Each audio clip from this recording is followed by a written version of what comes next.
Hey, John, why is golf so easy for you right now? It's not. It's not. It may appear that way. I don't know. It's just, do the right things enough times. Eventually, you get a bit of a stretch where it seems easy, but it never is. Yeah, it's been going well of late. And all kidding aside, though, John, how would you describe the state of your game? Hard to put it into words. Like I just said, it doesn't feel much different from what it has in the past. I'm just enjoying the time where, I'm hitting a lot of good shots and I'm capitalizing on the putts. And I would say that's the biggest difference between winning tournament or not, right? Is making all the putts that you need to make coming down the stretch. And I did that in Hawaii and certainly did that on Sunday this past weekend, even though I didn't make much, but I made the ones I needed to make. And the ones you didn't make, I don't know how many of those putts lipped out, touched the hole, had an opportunity to get in, but it's a different of millimeters in golf. And I don't really want to bring this up, but I kind of do. How is it possible you're not ranked #1 in the world? Well, you better ask the experts. I don't know. I think a lot of it is the system changed, right? And things will take about 2 years for everything to kind of update and make a little bit more sense right now. But it's all right. I mean, I think anybody who knows enough about golf knows that I've been playing like the best, no matter what the number says. 4 in the last 6 worldwide speaks for itself. From August, when you and your wife Kelly had your second baby boy until now, has there been something, John, that you really worked on that's leading to this dominant run you're on right now? I mean, it's always a continuous work, but it hasn't been anything special that I would say, oh my God, has been life-changing, right? I've been working on a lot of things and a couple feelings in the technique that have really clicked in my wedge game, especially, that have allowed me to play the way I have been playing. But like I've said in some of the interviews, I still feel like I can play quite a bit better than what I have. It's just I've enjoyed the time right now where my wedge game has been in a state where it's been much better than in the past and allowed me to make a lot more birdies and save a lot more pars, which in the end is going to be a pretty good recipe for winning tournaments. Speaking of Kelly and the boys, you have 2 little ones running around now. How is fatherhood ×2? Well, one is not running yet, thankfully.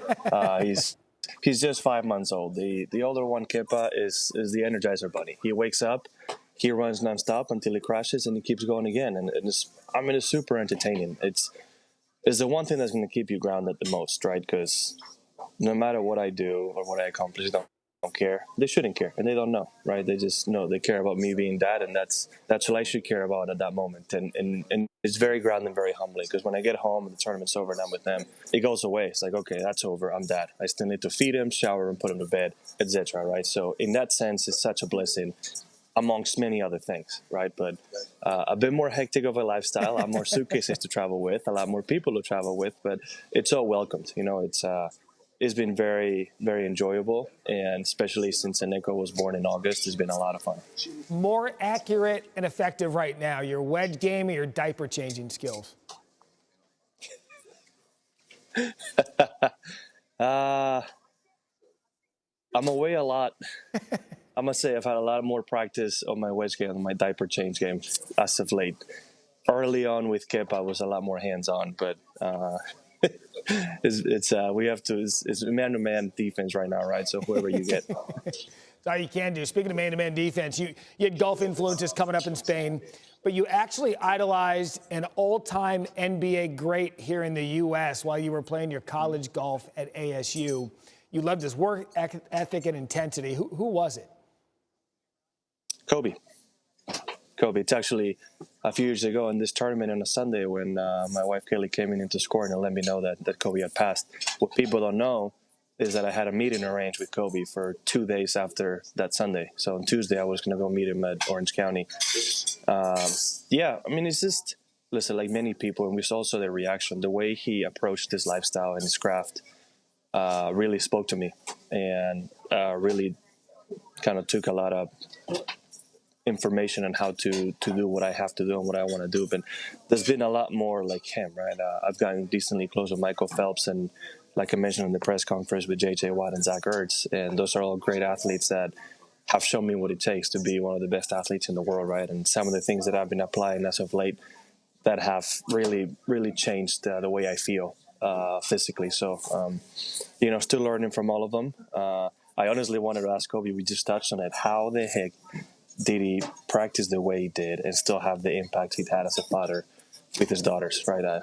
How do you divide all that and still be a good reference for your kids, right? That's what I wanted to know, because obviously golf you can play up until you're 60, right? Basketball maybe not so much, but I wanted to know how to make the most of what I can do on the golf course and off the golf course, but I guess I'll never know his answer now. I asked Tiger that once, and he said he didn't sleep. That doesn't correlate with me, and I know Kobe would say the same thing, but I got to figure out something in between. Yeah, certainly he was taken from us too soon. You're off to Torrey Pines. It's a place you know well. It's a place you've won. When you're on this type of run and now going to a course that you love, does it start to kind of feel like a Kobe game when you know he knows that he can't miss? Well, golf is a little different. It's a little bit different. It's not always the same court, right? So in that sense, things change a bit. But, I mean, you're right. I'm coming to a golf course that I absolutely love, and I'm about as comfortable as I can be in, where it really suits my strengths as a player. So, yeah, my confidence is, I would say, very, very high, and know that if I keep doing what I've been doing, I'm definitely going to have a good chance on Sunday. Another thing people may not know about you, Jon, you love giving autographs to fans because it's something you did as a child. This pic of you when you were 12, getting an autograph from Henrik Stenson back in 2007. I'm curious, how did this moment with a pro golfer, you obviously want to be a golfer, how did this shape how you treat fans and autograph seekers now? Well, as a kid on that picture, I remember the players that stopped and signed, and I remember the players that didn't, right? So I know that a few seconds of my time can make a big difference on the impact you can have on somebody young, because that was definitely a very motivating moment for me in that sense, right, to accomplish what I wanted to accomplish. Now, unfortunately, as an athlete, you don't always have the time, right? I know we're seeing images of the U.S. Open. There's been times where you finish late because of delays, and you still have to go see your physio and go home and be with your family and rest. So we don't always have the time, but always, if I can, I'll be there in time for everybody. And, Jon, I always love catching up with you. Can't wait to do it again soon. But before I let you go, my co-anchor, Sage Steele, for some reason, she wants to have a word with you. I can't imagine why, but Sage? Hi, Jon. Oh, my gosh. We finally get to meet, kind of, sort of, in person. Here's the thing. Matt always gets to do all of the cool golf interviews with all you guys, but Matt does not have the honor that I have, which is to say he got drilled in the mouth by an errant tee shot at the PGA Championship by one of the greatest players in the world, Jon Rahm. See, that's my honor, Jon. And I will tell you this. As I was hiding behind the tree, no teeth left in my mouth, I look up and I saw you. And I'm like, the least he can do, because you didn't know it hit me, the least he can do no, I had no idea. is birdie this hole, for me. And you failed me. I think you only parred the third hole there at Southern Hills in Tulsa. Am I right? You are, let me say, you are tough as nails. Jesus Christ. Because that is, I hit that one hard, too. That was coming in with some speed. No, I don't think I even birdied. I think I had a chance to birdie. Yeah, I definitely failed you. You failed me. I did not take advantage of the whole week. I'm sorry. Yeah, I really failed you in that sense. I can't believe how good you look after that. My God.